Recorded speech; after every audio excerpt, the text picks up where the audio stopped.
Gracias en estos momentos por tu misericordia, por tu bondad en Cristo Jesús. Y gracias porque nos has llamado para estar en tu presencia, Señor, continuamente. Y ahora queremos que tú nos dirijas para aprender tu palabra por la dirección de tu Espíritu Santo y que tú trates con cada uno de nosotros para que te glorifiquemos. Gracias por tu dirección en Cristo Jesús. Amén. Amén. Bueno, Filipenses es una carta de gozo, lo hemos dicho. Filipenses es una ciudad que Pablo fundó una iglesia ahí en su segundo viaje misionero y bueno, escribe la carta con gozo a pesar de que está en la prisión. No hay nada de eso que le ponga tristeza o que le cause dolor. Bueno, él está seguro de que la bendición es estar en Cristo, y para él el vivir es Cristo y el morir es ganancia. Pero hoy vamos a aprender algo más de Filipenses. Hoy vamos a aprender, Jesús piensa en otros. Nuestra naturaleza humana generalmente es pensar en mí. Primero yo, después yo y al último yo, ¿verdad? Es algo muy curioso y eso se le llama egoísmo, o sea, es pensar solamente en lo que nosotros queremos. Pues la lección de hoy es Jesús piensa en otros. Y cuando uno aprende la lección, uno tiene que aprender a pensar en otros. ¿Cómo siente el otro? ¿Qué le está pasando al otro? Bueno, Jesús es el único gran ejemplo a seguir. Habíamos dicho también la semana pasada que hay personas que tienen buenos ejemplos y los ponen en póster, en su cuarto o siempre hablan de ellos. Pero en este caso el único gran ejemplo a seguir es Jesucristo, que no falla. Todos los seres humanos somos falibles, todos podemos fallar y decepcionar a cualquier persona. Bueno, él nunca falló. Y por eso Pablo escribe, inspirado por el Espíritu Santo, que en verso 5, Filipenses 2:5, dice así: haya pues en vosotros este sentir que hubo también en Cristo Jesús. Haya pues en vosotros este sentir que hubo también en Cristo Jesús. Entonces, el sentir que tiene Cristo es algo que nosotros tenemos que tener. Un pasaje de la Biblia en 1 Corintios dice que nosotros tenemos la mente de Cristo. Al tener a Cristo en nuestra vida, al recibirlo como Señor y Salvador, el Espíritu Santo viene a morar en nosotros. Y al morar en nosotros el Espíritu Santo, que es Dios, nos da la característica de poder pensar como Dios piensa en Cristo Jesús. Nosotros podemos entonces tener la mente de Cristo y así pues dice, si así piensan, también deben de aprender a sentir como Cristo siente. Entonces muchos se disculpan y dicen, pues es que Jesús es Dios, pero yo no. Yo no puedo ser igual que Él. No, nunca vamos a ser iguales. Siempre vamos a ser imperfectos.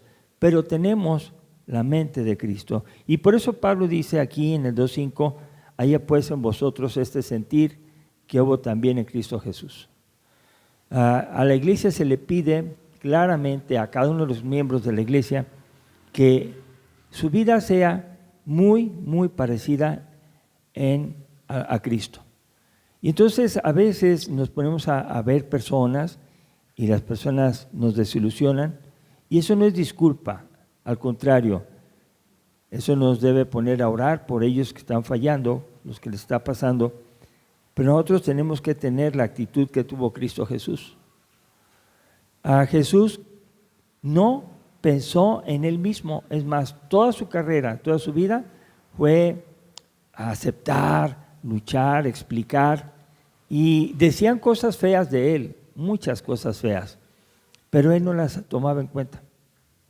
Sí les hacía preguntas y se ponía a platicar con ellos que lo criticaban o dudaban de Él, pero nunca perdió su postura. Él siempre fue amable y fue duro con aquellos que mentían, ¿verdad? Bueno, hasta les dijo, ustedes son de vuestro padre el diablo. Entonces, decir la verdad no es pecado, más bien tener una actitud de venganza o una actitud de odio, una actitud de apartamiento, una actitud rencorosa, eso no está bien. Entonces tengan la actitud de Cristo y eviten el egoísmo. Vamos a ver pasaje de Santiago 4, del 1 al 4, donde nos enseña más claramente Santiago que no debemos ser egoístas. Nosotros podemos decir, no, yo no soy egoísta. Bueno, está bien que tú lo digas, pero ¿qué dicen los demás? Santiago capítulo 4, del 1 al 4. Y dice así este pasaje: ¿de dónde vienen las guerras, los pleitos entre vosotros? ¿No es de vuestras pasiones, las cuales combaten en vuestros miembros?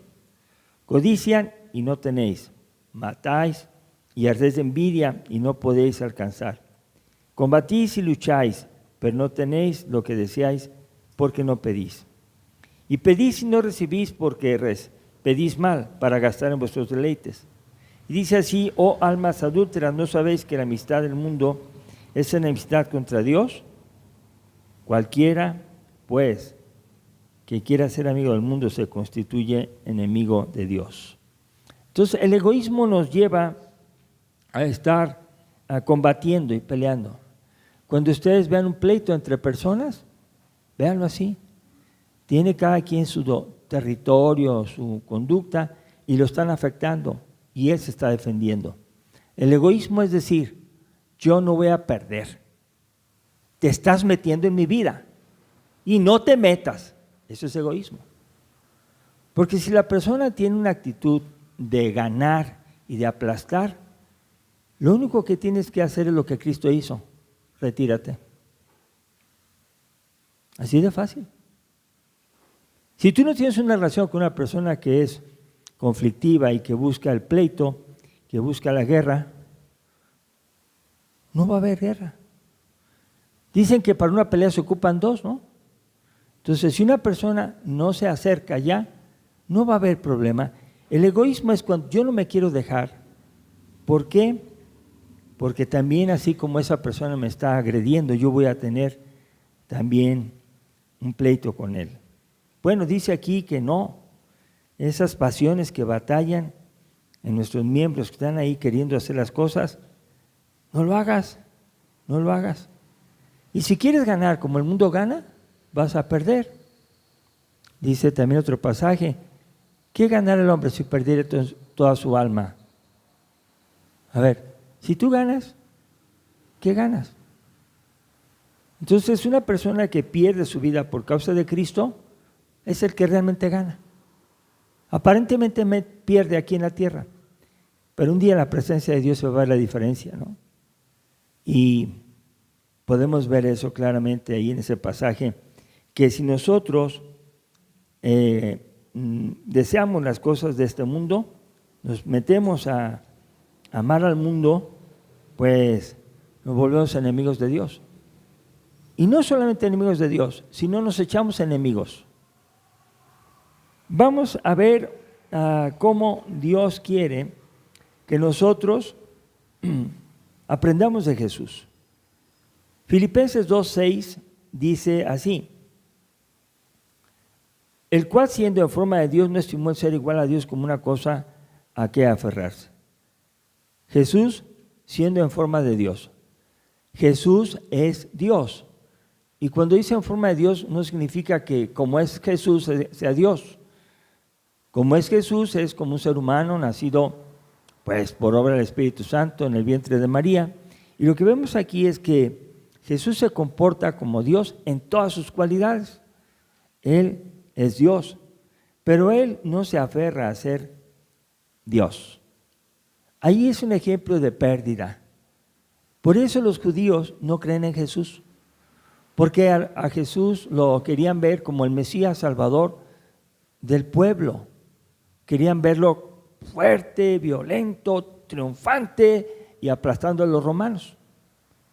Y hasta se burlaron de él y le decían en la cruz: si eres hijo de Dios, sálvate a ti mismo y sálvanos a nosotros, le decían los ladrones. Y la gente se burlaba porque estaba perdiendo. Y eso es algo que el cristiano tiene que aprender. Tenemos que aprender. Cuando nosotros somos como Jesús, esperen burlas. Esperen burlas, se van a burlar. A ver, no que muy no sé qué. No, con permiso. Y lo que estamos haciendo es aprendiendo de Jesús. Si Él no estimó ser igual a Dios como una cosa que aferrarse, aunque Jesús es Dios, ¿quiénes somos nosotros para sentirnos más grandes que otra persona? Todos somos pecadores y todos tenemos algo en que hemos fallado. Y cualquiera que quiera aparentar ser santo o criticar al otro, pues está mal, porque deberíamos empezar a ver la viga que tenemos en el ojo para luego criticar y ayudar al que tiene una pajita en el ojo. Y eso es algo que Jesús nos hace pensar.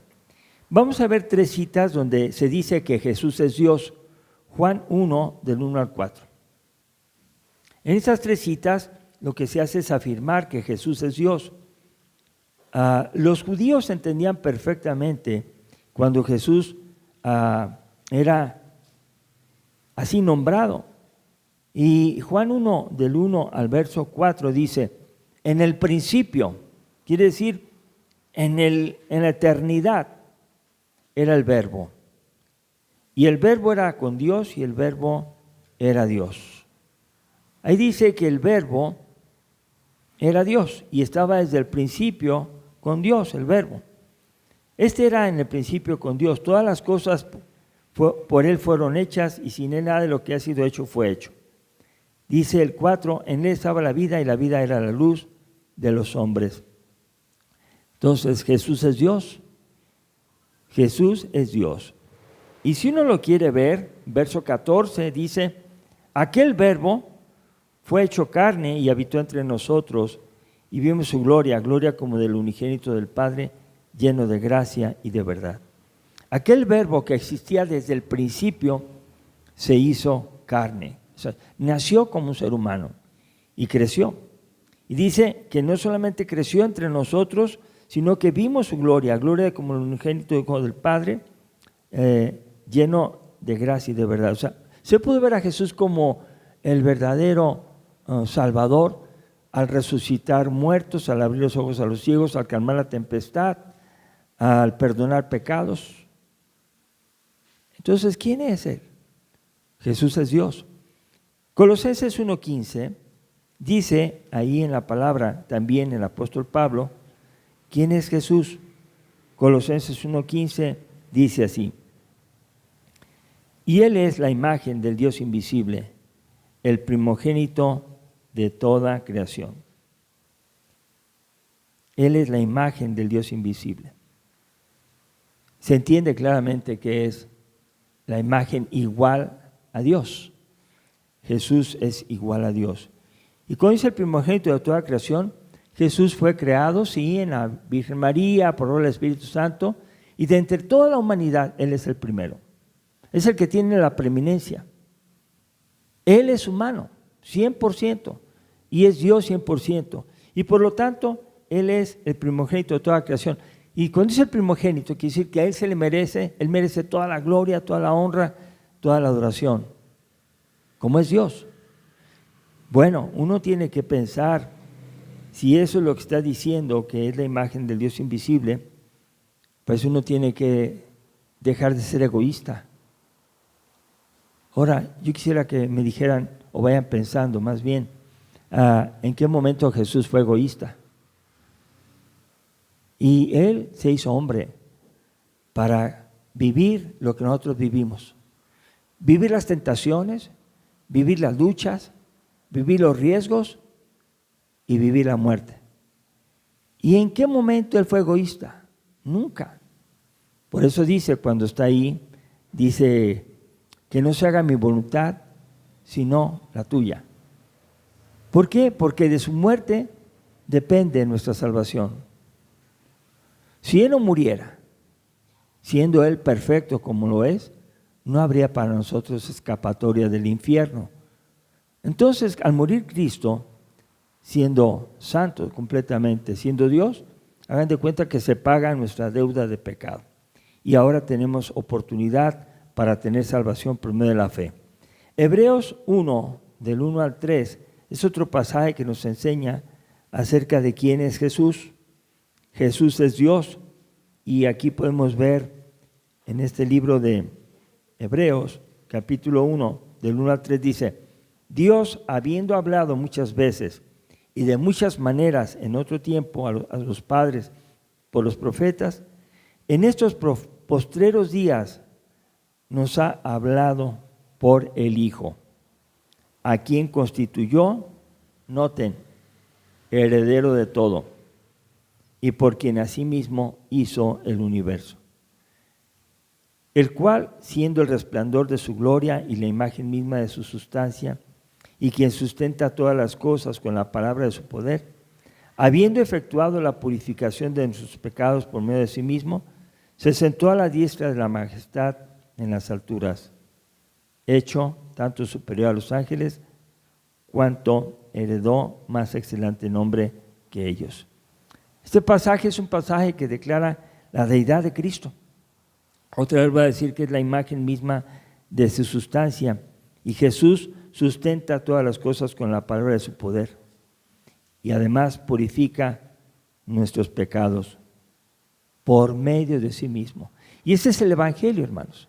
O sea, cuando yo creo en Cristo, estoy creyendo en aquel que es Dios y que murió por mis pecados. Ahora, vamos a ver el contraste. Vamos a ver a los egoístas. Vamos a ver aquí dos casos de egoísmo franco. Isaías capítulo 14, versos 12 al 15, vamos a contrastar a Jesús siendo Salvador nuestro, siendo Dios, y nada de pensar en Él mismo, sino en otros. Y Lucero vamos a ver cómo piensa. Isaías 14. Este pasaje se adjudica también a Satanás cuando es expulsado de la presencia de Dios. Entonces, voy a encontrar la cita en mi Biblia, aquí está. Isaías capítulo 14, versos 12 al 15. Dice así: ¿Cómo caíste del cielo, oh lucero, hijo de la mañana? Cortado fuiste por tierra, tú que debilitabas a las naciones. Tú que decías en tu corazón, subiré al cielo en lo alto. Junto a las estrellas de Dios levantaré mi trono, y en el monte del testimonio me sentaré a los lados del norte. Sobre las alturas de las nubes subiré y seré, fíjense que lo dice, seré semejante al Altísimo. Mas tú derribado eres hasta el Seol, a los lados del abismo. ¿Dónde se nota el egoísmo claramente? Bueno, dice, subirá al cielo en lo alto y levantará su trono, y él será semejante al Altísimo. Una persona que tiene problemas con otra es porque no se va a dejar. No se va a dejar, y pues a ver quién gana. Pues eso lo vamos a ver. Y Lucero dijo, yo voy a hacer mi trono por encima del trono para ser semejante al Altísimo. Dios no acepta eso. Una persona egoísta piensa en sí mismo. Miren, por ejemplo, una persona egoísta le dices algo y te lo va a recordar toda la vida, porque le heriste su ser. Pero una persona que mira a Cristo y dice, si Cristo perdonó a todos los que lo hicieron mal, entonces Cristo no piensa en él, piensa en la salvación de los otros. Y cuando una persona piensa en su propia necesidad, no perdona. Le da coraje y no lo va a perdonar, porque se quiso poner encima de él. El egoísta no quiere a nadie encima de él. El egoísta es él y él. Jesús nos enseña a pensar en otros. ¿Sí? ¿Qué tiene esa persona que tanto pleito quiere? Pues tiene una necesidad interna, que no ha encontrado a Cristo. Y por eso ama el dinero, por eso busca el triunfar.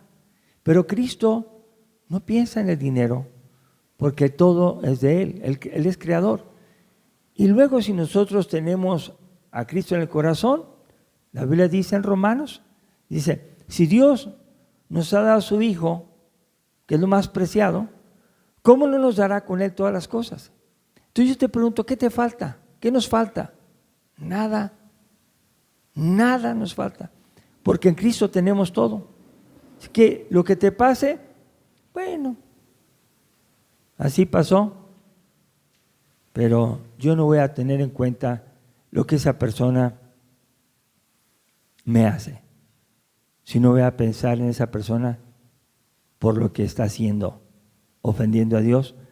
Yo tengo perdón de pecados y esa persona no tiene. Entonces voy a pensar en su salvación. Y vamos a ver otro caso, Jesús con Adán y Eva, Génesis 3, 1 al 7. El pasaje ya es bien conocido. Puedo ver aquí cómo también el egoísmo, el pensar uno mismo, desvía y hace que las personas pequen o pequemos. Génesis 3, 1 al 7. Pero la serpiente era astuta más que todos los animales del campo que Jehová Dios había hecho, la cual dijo a la mujer: con que Dios os ha dicho no comáis de todo árbol del huerto. Y la mujer respondió a la serpiente: del fruto de los árboles del huerto podemos comer, pero del fruto del árbol que está en medio del huerto, dijo Dios, no comeréis de él, ni le tocaréis, para que no muráis. Entonces la serpiente dijo a la mujer: no moriréis, sino que sabe Dios que el día que comáis de él, serán abiertos vuestros ojos, y fíjense cómo dice, seréis como Dios. Seréis como Dios. O sea, vas a subir de nivel, vas a saber lo que sabe Dios. Serás como Él, sabiendo el bien y el mal. Y entonces la mujer vio que el árbol era bueno para comer y que era agradable a los ojos, árbol codiciable para alcanzar la sabiduría, y tomó de su fruto y comió, y dio también a su marido, el cual comió así como ella. Entonces fueron abiertos los ojos de ambos, conocieron que estaban desnudos, entonces cosieron hojas de higuera y se hicieron delantales. El egoísmo hace que digan: yo quiero probar para ser como Dios. Yo ya no quiero ser alguien que depende de Dios, yo quiero ser como Dios. ¿Y qué pasó? Comieron, fueron abiertos sus ojos, ya les dio vergüenza estar desnudos, se hicieron delantales y se escondieron. Se escondieron. Ya no podían tener comunión con Dios. Y las personas egoístas tienden a dejar de tener plática y comunión con las personas que amenazaron su deseo de ser ellos. Pónganse a pensar tantito. Alguna persona que es egoísta no tolera a aquel que quiere ser un poco más que él o que es más que él. Se aleja y se esconde. Bueno, el egoísmo es algo que ha hecho mucho daño. Entonces nuestra actitud debe ser como la de Cristo, buscar el bien de los demás. Y cuando uno quiere ser feliz realmente, fíjense bien, busca el bien de tu prójimo. Si ves que se va a caer en esa silla, dale otra. Si ves que tiene hambre, invítale un taco. Si ves que está triste, acércate y escúchale. Si ves que tiene problemas con alguna cosa, acércate a él y ve qué necesidad tiene.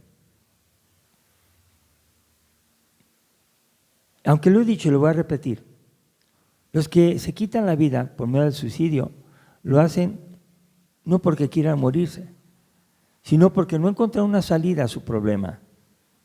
Y así hay personas jóvenes, mayores, que se quitan la vida porque no encontraron una solución a su problema. No se querían morir, pero no encontraron otra salida. Entonces, cuando una persona se acerca y ve a esa persona triste y la persona le dice: ¿para qué vivo?, ya es una señal de alarma. Bueno, usted empieza a escucharle y dice: aunque tengo muchas cosas que hacer, voy a dedicar tiempo a ella. Y te acercas, la escuchas, la vuelves a visitar, le hablas por teléfono y la persona empieza a hablar. Al hablar, sacar lo que tenemos dentro, empieza uno a sanar. Como un hoyo express, tiene que salir lo que trae, que le explota adentro. Y por eso algunas organizaciones hacen eso y se le llama catarsis. Habla todo lo que quieras, suéltate hablando. y hablan lo que sienten. Y no importa al que escucha, importa el que está hablando. Pues lo que tenemos que hacer nosotros es buscar el bien de los demás. ¿Qué tiene? Está maldiciendo, ¿por qué? Pues está buscando esto, está buscando el otro y no lo tiene. Bueno, entonces, ¿cómo vamos a buscar el bien? Vamos a preferirnos los unos a los otros. Siempre va a haber una relación entre los cristianos muy cercana. Romanos 12:10 dice: amaos los unos a los otros con amor fraternal, en cuanto a honra, prefiriéndonos los unos a los otros. Entonces debe de haber amor unos a los otros. O sea, yo doy amor y espero recibir amor, pero aunque no recibiera amor, doy amor. ¿Por qué? Porque en mi corazón está Jesús. Jesús es Dios y Dios es amor. Entonces una persona, fíjense bien, y esto es una manera de pensar. ¿Por qué eres tan violento? ¿Por qué te enojas? ¿Por qué maldices? ¿Por qué dices malas palabras? ¿Por qué agredes? Pues porque soy de carne. ¿Y por qué no dices: soy hijo de Dios y tengo el Espíritu Santo en mi vida? ¿Por qué no dices eso? Y empiezas a ser amoroso, paciente, prudente, sabio. ¿Por qué? Pero mucha gente no le podemos pedir que haga bien o que se porte bien, porque no quiere. A eso se le llama, es egoísta. A mí no me toques, no te metas en mi vida. Esa es una realidad. ¿Me vas a hacer lo que yo digo, como yo digo, o no tienes parte conmigo? Entonces uno no tiene que pelear igual que ellos. Uno tiene que aprender a tolerar y hacerlo todo bien en cuanto dependa de nosotros. Ya, si ellos se retiran, pues que les vaya bien, oramos por ellos. No vamos a estar diciendo: oye, por favor, háblame. No, sería también egoísmo de nuestra parte. Entonces tenemos que, los verdaderos cristianos nos preferimos unos a otros. Y es increíble que hay cristianos que prefieren amigos mundanos o amigas mundanas que preferir a sus propios hermanos en Cristo. Póngase a pensar tantito. ¿Con quién te la pasas mejor? ¿Con quien conoce a Cristo o con quien no conoce a Cristo? Y bueno, cualquiera podrá decir: lo hago para evangelizarlos. ¿Quién sabe? Bueno, si lo hacen para evangelizarlos, qué bueno. Pero tenemos que pensar en que si hay que preferir a los que conocen a Cristo para edificarnos los unos a los otros, como dice 1 Tesalonicenses 5:11. ¿Por qué nos frecuentamos? ¿Por qué no somos egoístas? El egoísta dice: no tengo tiempo. La persona que es como Cristo dice: ¿qué se te ofrece? ¿Estás ocupado? Sí, pero dime qué se te ofrece. Estoy para servirte. Ese es el que no es egoísta. El egoísta tiembla el teléfono y ve quién es y ni siquiera le contesta. ¿Para qué? Me va a molestar. Muy bien. ¿Para qué nos sirve? Ahí decimos: por lo cual animaos unos a otros y edificaos unos a otros, así como lo hacéis. Ayudémonos a crecer espiritualmente. Luego, también nos ayudamos a llevar las cargas de los otros. Gálatas 6:2. Cuando alguien tiene a Cristo en su corazón y piensa actuar como Jesús piensa, como Él lo hace, dice aquí: sobrellevar los unos las cargas de los otros y cumplir así la ley de Cristo. ¿Qué hace el cristiano? El que no es egoísta, el que piensa en otros como Jesús, va a decir: te veo cansado, te puedo ayudar en algo, está muy pesado eso que llevas, ¿te ayudo? Y sobrellevamos las cargas de los otros. Bueno, cumplimos así la ley de Cristo. Jesús piensa en otros y yo también pienso en otros. Romanos 15:14 nos enseña que nos debemos amonestar los unos a los otros. Dice: pero estoy seguro de vosotros, hermanos míos, de que vosotros mismos estáis llenos de toda bondad llenos de todo conocimiento, de tal manera que podéis amonestaros los unos a los otros. Y aquí las palabras clave son bondad y conocimiento. Yo, para acercarme a amonestar a otro, amonestarlo significa animarlo a portarse como Dios quiere. Tengo que estar llenos de bondad. Yo no voy a llegar a gritarle. Y me acerco cariñosamente y tengo el conocimiento de Cristo y lo voy a hacer. Puedo amonestarle. Ahora, el que es amonestado no siempre dice, qué bueno que viniste y me ayudaste. A veces dice, déjeme en paz. Déjeme en paz. Y uno dice, bueno, está bien. Pero uno pensó en ellos. Y no quieren, bueno, uno lo acepta y se retira. El egoísta dice, ¿para qué le hablo? ¿Para qué me ofrezco? Pierdo mi tiempo, pierdo mi paz, pierdo mi dinero. Yo no quiero tratos con esas personas. El egoísta no quiere molestarse. Pero Jesús dejó de ser egoísta, nunca fue egoísta, no se dejó llevar por eso. Fue siendo Dios, se hizo hombre, habitó entre nosotros y vimos su gloria, dice. Y tomó la forma de un esclavo, un hombre que servía a otros. Y por último, vamos a ver qué más tenemos que hacer unos con otros. Santiago 5:16. Confesad vuestras ofensas unos a otros y orad unos por otros para que seáis sanados. La oración eficaz del justo puede mucho. Entonces, en nuestro corazón, vamos a buscar orar por la otra persona. La iglesia tiene una dirección. La iglesia no es venir a sentarse. La iglesia es venir a aprender la palabra aquí para ponerla por obra afuera, con quien lo necesita. Entonces, la iglesia sí tiene una meta, sí tiene un propósito. Nosotros, cada uno, existimos para hacer la voluntad de Dios.